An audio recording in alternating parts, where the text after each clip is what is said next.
with the telnet password as well. Now, what is telnet password? Now, first thing we'll try to understand the difference between the telnet. Now, telnet is a protocol inside the TCP/IP. So inside the TCP/IP, we have different set of protocols. Like we have an FTP protocol for file transfer. We have HTTP protocol for web browsing, and similar way you have SMTP protocol for mails. And like that, we have a telnet protocol for remote CLI access.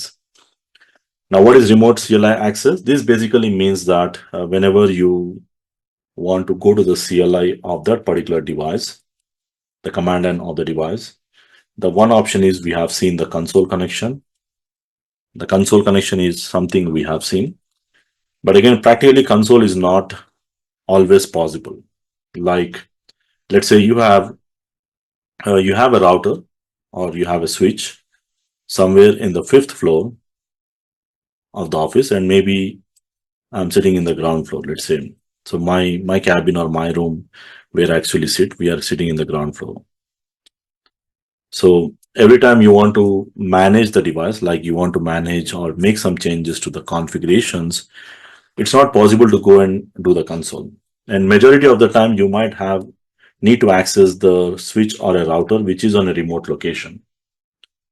Like maybe I'm sitting in a Hyderabad here, but these devices are set up in a Bangalore or in Dubai on a remote location. Okay, so remotely I should be able to access. So if they are part of the network, you can do that. And that is done with the help of telnet or SSH. There are two options, telnet or SSH. SSH is more encrypted. We'll talk about that later, because for that you need to do some more configurations for that to work. Now what we'll do, we'll use a telnet. Telnet protocol can be used inside the TCP/IP. But for that, before we go to the telnet, we also need to understand the telnet uses inbuilt TCP/IP. So which means there should be a connectivity in my network. Without connectivity, it's not possible. So we assume that we have a connectivity. So what I'll do is I'll try to telnet the router. Okay. So the router, so we already have the connectivity here, which means in my case, what I want to do is I want to use any one PC, this PC, let's say PC4. I want to be able to telnet to the router. Okay. So the first thing, we need to have a connectivity. So this router is connecting to a switch. From the switch, I'm connecting to my LAN. Okay. So it can be local LAN or the remote LAN. Okay. Remote LAN also we'll see when we go to the routing topics. As of now, remote networks I cannot telnet, because for that we need to cover the routing topic as well. So the first thing, we already have the connectivity. Let's assume that we have the connectivity. Now the second thing is we need to make sure that we have an IP address. IP address is important. Like in my case, I need to assign the IP address is important. IP address means, anyway, IP address I'll show you first, assigning the IP address. Whenever you want to go to the CLI, the command line interface, we need to go to the different lines. And in that, there is a console line from where we can assign the password. We did that already. Now, other way you can also do it remotely, that is based on the TCP/IP. Like I can sit in the computer, any of the computer, whether it is a local LAN or the remote LAN, and I can simply log into the CLI by using a telnet connection. Now, the telnet connection goes over the existing physical network, which is built based on the TCP/IP. And the telnet is a protocol inside the TCP/IP working on port number 23, which means by default telnet is enabled. But the prerequisite, as I said, in order to do the telnet, you need to make sure that you do have connectivity. So we already have the connectivity, so we don't need to worry on that. And the second thing, we need to make sure that we have an IP address configured, because the telnet uses TCP/IP and the identification of the device is done based on the IP address. So make sure that we have an IP address of the device. We already covered that, how to assign the IP address. And finally, the last step is we need to assign the password. Okay, once we are done with the password, we will be in a position to assign we will be in a position to verify the telnet as well. So as you can see, this is the topology what I'm going to use. This is the topology. Let me take this one. And what I want to do is I want to be able to telnet. Any PC you can take, you can take any PC like from here. I want to telnet to my router, or I want to telnet to my switch. Like I'm using 1.50 here. Remotely, assuming that you are sitting in the ground floor and your routers and the switches in the fifth floor in the separate rack room, or maybe on a remote data center or remote location. Remote locations, you can only do it when you do routing, when you complete routing part. So we did not cover the routing yet. So we will be verifying locally. Now to make this possible, we need to go to the CLI and we need to go to the line VTY. So let's go to the command line. A router or a switch, both we can do the same thing. So I'm going to the CLI, the password Cisco 123, enable global configuration mode. Now we need to say line VTY. Now we're using line VTY here. Line VTY is again a virtual teletype, virtual interface. Now there is something called 0 to 15 here. Now this is what the many people get confused. So 0 to 15 represents that there will be a 16 simultaneous telnet sessions are possible. So if you see here from this PC, I'm trying to telnet to my router or the switch, and this telnet connection is coming over the existing physical infrastructure or the TCP/IP protocols what we are setting up. So this is just like the telnet connection is not coming on any physical port. There is no physical port for telnet or VTY. So this is not a physical port, okay? It's more kind of a logical connection which is built inside the TCP/IP. And this will allow, so normally we use a command called 0 to 0 space 4. So this basically says that when I say 0, 4 line VTY, it basically means that I'm allowing 5 simultaneous telnet sessions at the same time. Because technically there is always a possibility in the production network where you might have multiple engineers. Like let's say we have a level 1 engineer, the user 1 and the user 2, who will be completely doing the monitoring job. And we also have the level 2 engineers as well as let's say user 3. And we also have a level 3 engineer, probably a CCIE, probably let's say admin user. So there is always a possibility that the same router, there might be a multiple telnet sessions are possible, right? So whichever the connection comes first, that will use VTY line 0.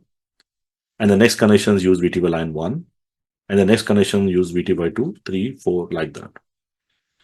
So which means at a time, I'm going to give 5 simultaneous sessions, or the simultaneous telnet sessions will be possible. So if I say VTY line 0 and 0, if I just give 0, it means I'm simply controlling or specifying that there is only one simultaneous session should be possible. Or you can say 02 means 3. If you say 01 means I'm allowing only 2. So the most common we use 0 to 4. That is the most common kind of a configurations to allow. But let's say I want to allow more than 5. You can also say 0 to 15. So there are around 16 simultaneous sessions can be possible maximum. This number may vary based on different models, but generally you can have a 16 simultaneous sessions can be possible. And you want to set the password for that, we can even set that. Okay. And we give the login, the same 2 commands we use here. Okay. So most of the time we use 04. That's a common or the default option what we use. Let's say the password. I'll change the password as CCNA 123. C is a capital, and then we give the login. Now, once I set the password, now we are ready to go and verify the telnet. Okay, this is on the router. Let me do the same thing on the switch side also, so that we can verify both at the same time. Line VTY 0 space 4. The password can be same or different. It's up to you. Just to avoid any unnecessary confusions, I'm just keeping it same. Or you can keep it different as well. Okay, but at the end you need to have that data or save the passwords or know the passwords. And once we do this, We are actually done with this. Now we go to the PC. Where is my PC? PC here. Any one PC. And from the PC, what I'll do is I'll try to go to the command prompt, because the telnet is a command line interface. So we have to go to the command prompt. And before I do the telnet, I'll check the reachability to my switch. Always check the reachability because I want to confirm whether the reachability is already there or not. And now I can simply set telnet, the simple command, telnet space IP address. Whichever the device you want to telnet, you just tell the IP address. Now, simply when you say telnet space IP address, it is going to simply prompt for the password. And if you remember, we already configured the password here, the CCNA 123. I'm going to say CCNA 123. And you can see once I give the correct password, I'm sitting in my LAN, assuming that you're sitting somewhere in the ground floor and you have the router probably on the fifth floor, and you are able to access the CLI, same as console. If you see, it's same as console. You can exactly do everything. Of course, enable password also should be set. I'll talk about the enable password a little bit later. But as of now, you can see the enable password should be set. Let me quickly set the enable password. We'll see what is enable password again separately. Enable, we need to say the password is Cisco. You enable command. The password is Cisco. Enable command is basically, enable password is basically whenever you type enable, before you go to the next mode and you need to ask for the password. So telnet connections require password compulsory here. You can see I'm inside the router. The same way I can just exit the telnet connection and I can telnet to my switch also. What's the password? CCNA 123. And you can see I'm on the switch to floor 1. I'm able to access the device remotely here. So the main idea behind the telnet, and telnet is the most common way, telnet or SSH. SSH is slightly different and more secure, because for SSH you need to create a domain name. There is a lengthy configurations. We'll talk about this in the services or in the security topics, because it's similar to the telnet, but there are some additional commands you need to add, like you need to generate some keys and all for encryption. That will cover up separately. So the telnet is a way which will allow you to access the device remotely. And 99% of the time we use either telnet or SSH.